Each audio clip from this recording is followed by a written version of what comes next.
Welcome again, friends, to a very special episode, a podcast rather, with a person who battled all his life with anxiety and came out victorious on the other side and wrote the book, The Lessons of Icarus and the Pursuit of Happiness. And he's none other than our lovely and esteemed guest of honor of this show, William R. Fowler III, the author of Lessons of Icarus and the Pursuit of Happiness. So let's welcome him cordially. Randy, how are you doing today? I'm doing well, thank you. Okay, Excited to be so here. so so William R is William Randy Fowler, right? Is that Yes, yes. so? We'll kick off on a very positive note. So tell me how you're doing. Tell me what is the meaning of your backdrop? My backdrop is it's a tapestry that is about the Song of Solomon. Mhm. So it goes back a couple hundred years, and it was originally printed or painted in Bangladesh. So it was a gift that I got from my grandfather when he was an epidemiologist. We talked about that when he was Wonderful, serving overseas in the epidemiology area. great. So So, amazing. So we learned about your backdrop, but we don't want to digress anywhere. We want to come straight to the topic. yeah, The lessons let's of talk about what we Icarus. talked about last night. We had a really good discussion, folks. Sherrod and I. And we got onto a plane of analysis of the book that I had never delved into before, but I think makes a compelling argument. For example, the book is intended to be as simple as possible, and it does not require any metaphors or definitions or anything unusual to justify what it's saying. It's strictly a rational, scientific article or discussion to try to persuade you to make yourself happy. So, in a Oh, nutshell, that's what it's about. But what we found out the other day in discussion was the theory of Occam's razor ties in with this. Occam's razor is a frequently used scientific term that means that the simplest definition is often the best definition. And with my book, for example, I don't talk about the law of attraction because I don't need to. That's a metaphor. mhm. I don't need to use that or any other artificial metaphor like the multiverse or any of the other high sounding metaphysical stuff that people talk about frequently when discussing anxiety and depression and all these fun things. But it turns out that simplicity has its own benefit. I took it from that point of view and tried to make the argument in the book as simple and as straightforward as possible. There should be nothing in there that draws you to say, oh, that doesn't make sense or that's wrong. It's all very straightforward. It's a tough read because it's complex, but it's a very straightforward story about how to make yourself happy. And it works, Right, doesn't it? right. Absolutely. That was very much uh, too plausible to believe, right? Like it's like uh, too simple to believe, like the Occam's mirror, and some concepts uh, are. I mean, especially the lessons of Icarus, the five lessons. I think they're too simple to even believe and Elaborate think on that it. they can transform you. But I think a couple of readings or more than that can transform anyone's life. So I wrote my book, which is only 68 pages long, with Occam's razor in mind. In other words, for example, I didn't need to create any metaphors or alternative fluff to sell the story about how to be happy. You don't need the law of attraction. I don't need it. You don't need it. It's a metaphor. And it's healthy. I'm not saying it's a bad thing, but Occam's razor says it's not necessary. Another one is the multiverse and time travel and how the universe is all one. These are fine if you want to believe these things. But my book doesn't push that way. All my book tries to tell you is that this is the easiest way to get out of your own way for your happiness. It's the best, simplest way I So can say it. so so so you're bringing life back to basics, right? Like it's like I mean that's what I think. Back to basics is what typically, synonymously, the parallel of Occam's razor. That's what you call it. Mhm. Yeah, Uh, it's but yeah, yeah, please go ahead. it's again, it's a rule of thumb is really the only way to look at it. But in terms of writing a book, I wanted it to be as concise as I could without any extra fluff or anything like that. So it's strictly a rational discussion. And when you read the conclusions of this discussion, you're going to be bewildered and amazed because you're going to realize that you already agree with all of them because they're all agreeable. And if you put them all in one place and look at it, you start to realize that you have no boundaries at all. Mhm. In the The only first meaningful place, way. tell me, in our last year's podcast, we spoke about the lessons of Icarus, why you wrote it, but just a little recap of that discussion we're bringing here to this podcast as well. To our new audience, newfound audience, many other audience from different medium who are going to watch it on YouTube, Instagram, Facebook, and Hmm. different social media, and definitely, and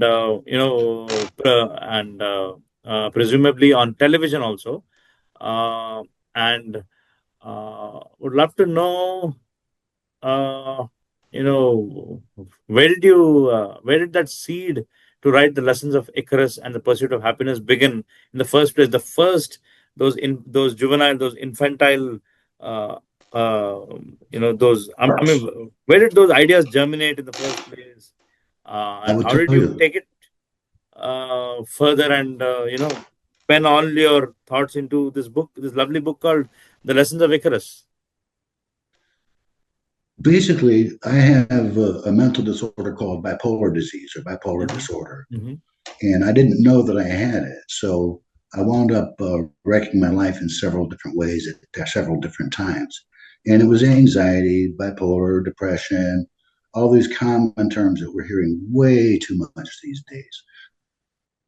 So pertinent because it's now is the time that we all really need it. Those are going through the roof for everybody. So with that in mind, uh, at the end of my meltdown, so to speak, when I was trying to get back together, I followed the same rule of thumb that you always follow when you need help, and that is to talk about it or write it down. And I did both. I talked about it with my shrink, and I started writing down the story about how I wound up getting in such a bad place. And at the end of all those little stories I had, I put a little note saying, here's what I learned from this experience. So then I looked at this 300-page book and realized that it mostly was just a lot of complaining and no non-productive kind of work. So what I did is I gleaned from that whole big book only those parts that I thought were necessary for people to understand and incorporate in their lives. Do So you, ha- minimalism is do you still have that 300 pages book which you wrote initially? my doctor has it. I gave it to him. Okay, so I those asked him were if he your still has it. so was that your so is that kind of your journal, all your thoughts in one place? That book, that original Uh-huh. book, was really about how I'm not going to name any names here, but how I felt that I was being extremely unfairly treated at work was the nature of the problem, and then that boiled over into open hostility. And I don't know if you've ever worked in a hostile workforce, but it can be very draining. And if you're sick, I like mean, I am, what was your profession then? I was a computer programmer, Okay, so technical that's support, that type of thing. so you were always in computers. Yeah. But then on the other hand, I'm 60 years old now, and the computers keep changing faster than ever. So I'm not even trying anymore to keep up with the You know, computers as much as after so many years of writing the lessons of Icarus abridged, rather 65, 66, 69 pages. I think I'm losing count, but 60 plus pages of book right now. I think it's been 14 years. And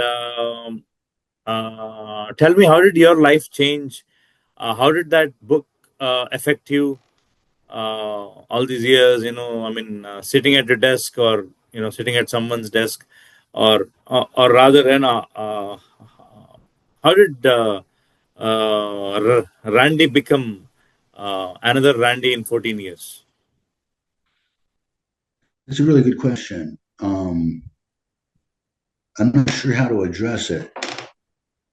I became extremely fulfilled when I found other people harmonizing with my book. Hmm. So what I've been doing for the last 14 years is giving it out to people, not everybody, but the people who have an interest, and asking them for feedback and see if there's anything I need to change or whatever. But it's been nothing but positive feedback. I just need people to read the book, 60 pages, and then they'll know that they don't need to be unhappy anymore. It's that simple. Okay. We'll not go too deep into any of the lessons, but I just wanted to ask you uh, one question that's coming to my mind, and this might be churning in so many people's mind.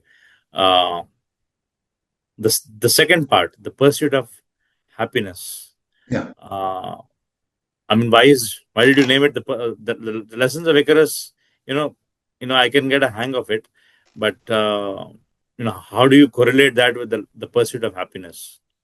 because that's the lessons that I learned. The lessons of Icarus is about maintaining a satisfactory, even better relationship with your own life. Couldn't be more simple. Great. So coming back to our concept of the day, the Occam's razor. Hmm? Um, how do you find a parallel with your book again? Well, I said an example of No, it no, is that there's no law of attraction in there. There's no law of attraction. There's no uh, multiverse. There's no clairvoyance. I mean, a lot of people have different ideas. It's not about crystals. I don't. The point is, I could write the book without all that other stuff in there. And Occam's razor says that I should make it as simple as clear. can you show the book to our audience? This is Can the you cover page. explain? Is that a seagull on the book? Seagull on the book? Yes, although I've never really bothered to explain it. The truth is, that's a seagull who's silhouetting the sun, right? So that he's getting the heat from the sun from above, just like Icarus did. So that's why the seagull. The seagull's nature, though, was to fly high in the sun, so he doesn't get burned by the sun like Icarus did. Hmm. So in my story, Icarus makes better wings, make a better wing. Right, right, right. Right. So So, you could be like a oh, seagull. You can do this. You can do great. this. Looking at the seagull, it reminds me of the book Jonathan Livingston Seagull by Richard Bach, That's a right? wonderful book. That's a wonderful book. I love that book. Yeah, I came to know You know, that you book. know what's funny about that? There's something funny about that. Go If you ahead. look at the cover of that book, all right, what you will see is a seagull just like this without the star, and it's a white seagull on a blue background instead of a black one. That was the first book I ever read. Looked almost exactly the same as this cover. And I built this independently. I didn't think about that when I did it. But when I look back at it, I say, wow, they're almost the same cover. It's been like 30 years between the times I saw the books. So it's really interesting. But yes, Jonathan Livingston Seagull is a wonderful book. And I draw Did, inspiration from the so, book did like you him. draw any parallel, or did you draw any inspiration from Jonathan Livingston Seagull? And is your current book is the lessons of is the lessons of Icarus in the Pursuit of Happiness? Is it influenced by Jonathan Livingston Seagull, or It no? is. It is. It is. But the thing I want to say is that the difficult part of Jonathan Livingston Seagull was that others were regarding him as a deity. Remember? When he flies off by himself, they keep talking about him, how there was this great guy, Jonathan Livingston Seagull, and he could fly. He really knew how to fly. And then in the end, they wind up worshiping him as if he was not one of them. And that's the irony is that this book and my own personages I'm saying it's not about religion. I want to be real clear about that. There's no religious tones or overtones or anything like that in this book. Likewise, unfortunately, it has no ethical background either. So it doesn't say you only use these things for good stuff. That's sort of assumed. Got it. And you're known for writing stuff which is a bit pragmatic. I think you mentioned pragmatism or things like that, or existentialism. I think is mentioned in your book, the lessons of Icarus. How do you correlate existentialism and the Occam's razor? I haven't put those two together, but we're not talking about perspective. That's the thing they have in common. Is this perspective of an individual who's trying to make sense out of the world that's around them. Mhm. That's the easy answer because Occam's razor will help you do that. And Okay, this so is book it being so simple, so so it's like Occam's razor is going to bring everything back to uh, the grounded. basics, I guess. I mean Yeah, uh, to the simplest of solutions possible in life. So, I mean, so that is it going to make your life easy? it'll make your life fun. Easy is a weird word. I don't really go for that word because it's too easily manipulated. Right? Easy is a function of how you feel at the Yeah, time. easily manipulated and overly abused also, I guess. Yeah, I understand what you're saying. So, you but from Occam's razor point of view, and I'm saying this applies to all of us for everything, we're smarter by trying to find the simplest answer that there is out there. We're always going to be smarter doing that. Now, it might not be that the simplest answer as explains everything. And we go back and we revise that. But that's what science is for. It's for reviewing and validating, and making step by step progress, as this book does. Same thing. Where where is this book available, and how do people get this? Is it on Amazon, or is it Right? on Barnes and Nobles, or was it the? I It's mean, on both. uh, what is the easiest way to buy your book? The easiest way right now is through Amazon or Barnes and Noble or one of those big store chains because it's not. Usually I retails think about $10. you're right. I think Amazon is a good bet, I guess. Oh yeah, Amazon definitely has it. You can order it from them. Okay. Okay. So we spoke about the Occam's razor. We spoke about the possibilities. We spoke about how Jonathan Livingston Seagull influenced you. How Richard Bach's book, the Jonathan Livingston Seagull, Mhm. influenced your current book, and you spoke about your bipolar disorder and your anxiety and stuff. That's just a recap of last year and a little bit of today's discussion also. But um, Mhm. in essence, because we don't want to go into the book, basically, I want the audience, I want the readers to read the book several times and gain a value from it, because I read the book many times. And we gained so many perspectives, and I think it became a catalyst to my change as well. I'm a changed person today, thanks to your book, and that's the reason. Good. I can openly, have a great discussion about it, but not Good. to spill any beans about the book. Um, in totality, what are you trying to convey? What kind of audience, what kind of people, what kind of ethnicities are you targeting? I mean, what is the book really trying to say? I would like to get this book into the hands of as many people who can benefit from it. I'll tell you a Hmm. quick story. When Hmm. the book was still in development, I sent a copy of it to a psychiatrist friend of mine, Hmm. somebody I went to school with, somebody I Hmm. met in college, Hmm. and high school too, by that for that matter. And I asked him to evaluate the book, and I asked for his feedback, what he thought the book was all about. And he said he liked the fact that it didn't have all those other buzzwords associated with, manifesting or whatever those terms. And he also told me that he thought it was a great book. And he said, if there is only one person, he was serious here, he was, Randy, if there is only one person that benefits from reading your book, That's a serious accomplishment. He said, and I'm not being trite. I mean that. Hmm. And I understand what he was trying to say because that's how I feel too. Okay. So we're getting at the end of the discussion, and I want So let me jump back in. You were saying what's the scope of the book? The scope Mhm. is to try to help as many people as possible for as low as cost as possible, as least complexity as possible. All of those things. Make it simple. Read the book.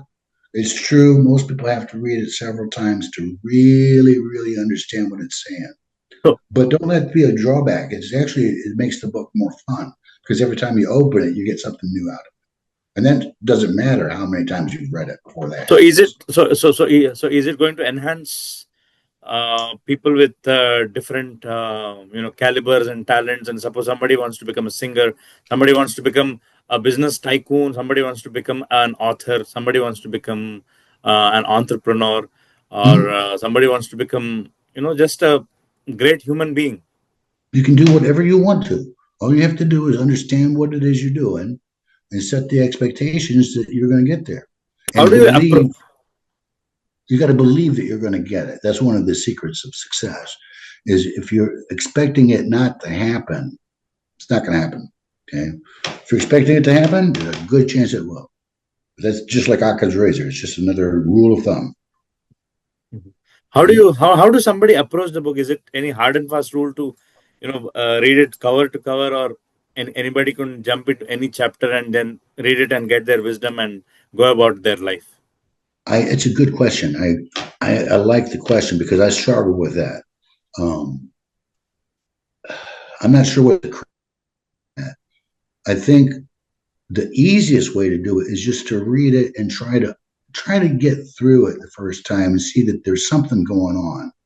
And you'll know there's something going on that's important, but you won't necessarily understand how it all ties together because it's a lot of diverse little trinkets of information that tie together in a superb way, and like a masterpiece painting with the way it ties together.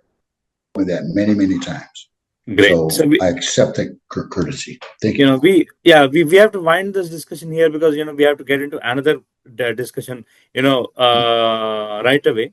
Or I mean, what I meant was next week.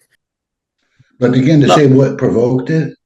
provoked me right in the book was really to unload it off my own shoulders originally. That was my original purpose, is just to get it out of me, as if someone else were listening. And I knew there was nobody listening, but it was still good to say it and get it out of me. And then I started looking at it and say, there's something of value here. And that's really where it started. But you don't like to use these fancy words like the existence and universe and multiverses and all that. But I feel that uh, I think I existence don't chose you. I think maybe it was like you channeled the book even without your knowledge. That's I understand that concept, and I'm not disagreeing with it. What I'm trying to say, though, and I want to be real clear about this, is that the argument in the book doesn't require it. That's all I'm saying. You can Okay. doesn't require the concept. So You can so so have the you don't concept. so you don't negate any concept like law of attraction or the law of manifestation, law of vibration, or No, you know I just don't think they're per real. se the esoteric sciences or spiritual disciplines or anything. But you're saying that your book doesn't comprise of those things. I mean, your book has a different Exactly. approach towards life and the pursuit of happiness. Exactly. It's a clean approach. It's a combination of not vintage, but classical writing style combined with cutting edge changes in the environment that we're experiencing. So it's a combination of the old in the and the in the new. in the current times, in the current times, where the I mean these I feel are tumultuous times where I mean we experienced war, we experienced a lot of death of people in 2025, especially so many natural calamities as such, fire hazards like the wildfire in 2024 in California, and so many anomalies of sorts are happening now.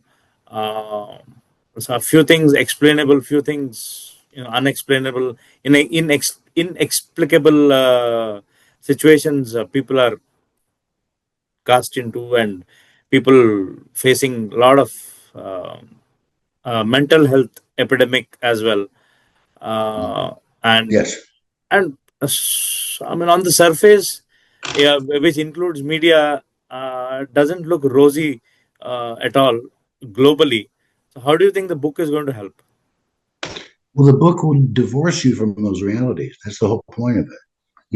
If you're going to accept the realities of what other people tell you, you won't go anywhere, right? If you accept other person's perceptions or expectations of you, if you accept that, you're under their thumb, basically. You will do what they want you to do. And at work, you got to do that. Don't get me wrong. It's okay. At work, you have to do that to make your boss happy. But in the real world of your life, you don't need to bow down to any made up or esoteric argument to read my book. The book doesn't contain it, is all I'm saying. And it doesn't need to contain it because Occam's razor says it's better off without it, if that makes From the sense. perspective of the Occam's razor, please skim through the whole essence. You know, Occam's razor?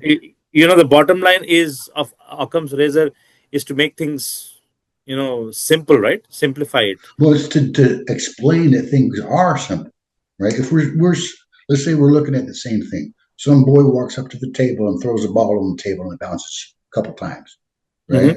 We both see it, but we're seeing a different perspective on the same thing, right? Hmm. So that makes it, because it's the same experience, it gives you continuity between you and me because we saw the boy throw the ball.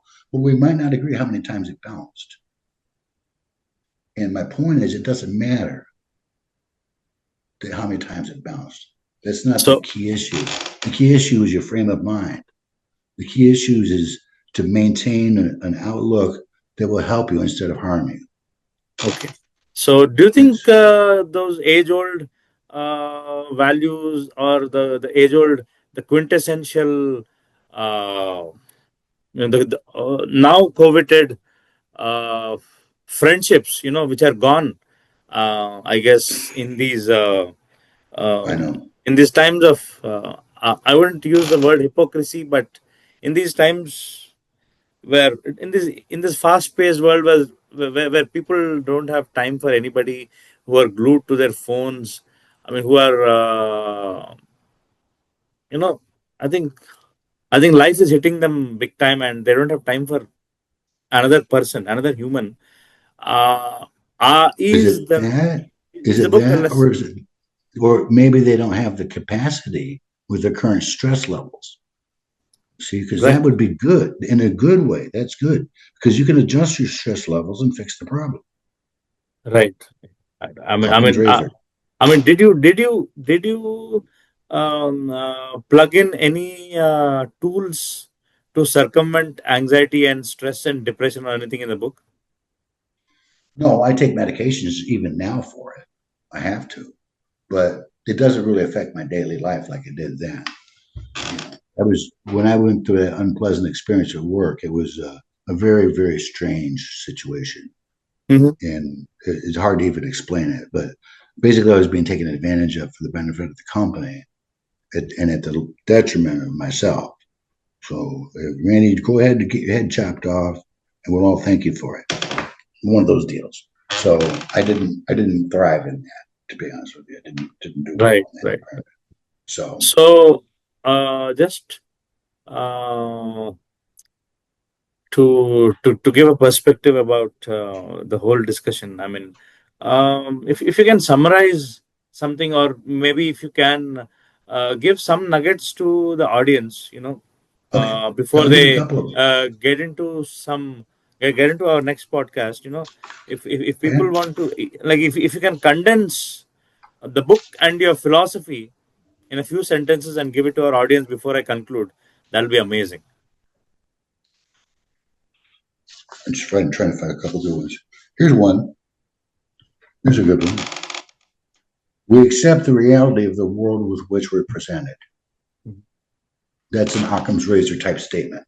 It says we accept the world that is shown to us. We don't Mhm. ask questions about it. That's the world, right? But you can ask questions if you want to. So Fowler, it was a great discussion. It was a very refreshing discussion, a very uncanny, unique discussion about Occam's razor, and in tandem with your book, The Lessons of Icarus and the Pursuit of Happiness, we went around, traversed a lot about life itself, pursuit of happiness, what is anxiety, and how is the book going to affect the mind of people, and Occam's mirror being at the forefront of everything. You have discarded so many myths and misconceptions. That the truths are truths. We'll call a spade a spade. Law of attraction is law of That's attraction. exactly right. Manifestation is manifestation. But none of those jargon, none of that jargon is in your book. Your book is a Right. mirror of the Occam's razor. And now that our audience know a lot about it, I want you to condense the lessons of Icarus and your life's philosophy and all that which will benefit people. Uh, you know, to condense them in few sentences before we do our next podcast for the next week, so that Okay. yeah, the audience can sleep over these concepts and come back with a fresh mind again. Sounds good. Yeah, go ahead. We're waiting Oh, for those nice nuggets ideas. from you. Here's one of them that comes to mind. It's an important part of the beginning of the book, and it says the purpose of the book is to teach you how to keep and maintain a desirable frame of mind. Now that sounds very simple, but it's actually a big mouthful. That's the essence of what the book is talking about. Is designed to have your life feed back to you positive messages that will help you reinforce the frame of mind that you're trying to achieve. Happiness, in other words. Hmm. So that's what the book is for, is to change your frame of mind and know how to stick to it. Once you get it, you got to hold on to it no matter what. So if you get somebody makes an insult to you or whatever, you can observe it to making you anxious, learn to let it go. Simple stuff like that. It's simple. Yeah, I wanted to leave the discussion here, but I got one more question in my mind, and I will conclude right away. How important is medication and things? I mean, when it concerns matters of anxiety, stress, or any mental health problem. Well, medication is a big issue in those areas. There's a lot of different kinds of medications, and they're better for this person or better for that person. Everyone's different, but not everyone needs medication for it, of course. The stronger you get with the skills that are in this book, the less medication you're going to need Great. because you're going to be So happy. You're going to feel good. great, great. So real happiness begets more happiness, and you can actually discard all your medicines and truly live happily, right? Well, I'm not a doctor, so I can't tell you to stop taking your medicine. But if you were to experiment a little bit, once you've acquired the ability to keep and maintain a desirable frame of mind, once you've learned how to do that, you could titrate your medicine down a little bit to see what the effect of it is on you. I would talk to the doctor before doing that. It's only pertinent to do that, but there's no real reason why you couldn't test out your newfound strengths. Wonderful, wonderful, wonderful. Thank you. We'll continue the discussion. We'll keep more topics for a few more podcasts. Probably not really about the book, but maybe life in general. The way we discuss, but it can be impromptu. Philosophy. It can be a specific topic. We have no idea. We are not going to spill the beans here. We are just going to let you know that you can absolutely benefit from the lessons of Icarus and the pursuit of happiness. Can you show the book again to our audience, please? Yes, it's a very And you can small grab, book.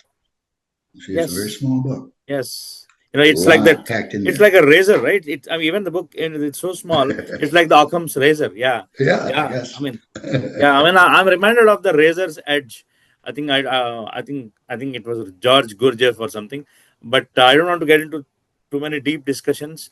But friends, so that was William R. Fowler 3 about lessons of Icarus and the pursuit of happiness, and all that uh, um, matters in life is truly the pursuit of happiness, and we're all here to be happy, to have fun.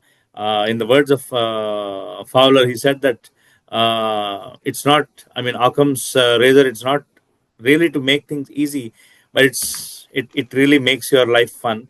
So sleep over these ideas, sleep over these perspectives and insights until the next week, so that you come with a fresh mind and find out what is the next topic, because even we have no clue, and it will be a surprise to all of you guys, including myself, because Fowler is a very uncanny person, and he can come up with new topics at any moment in the spur of the moment.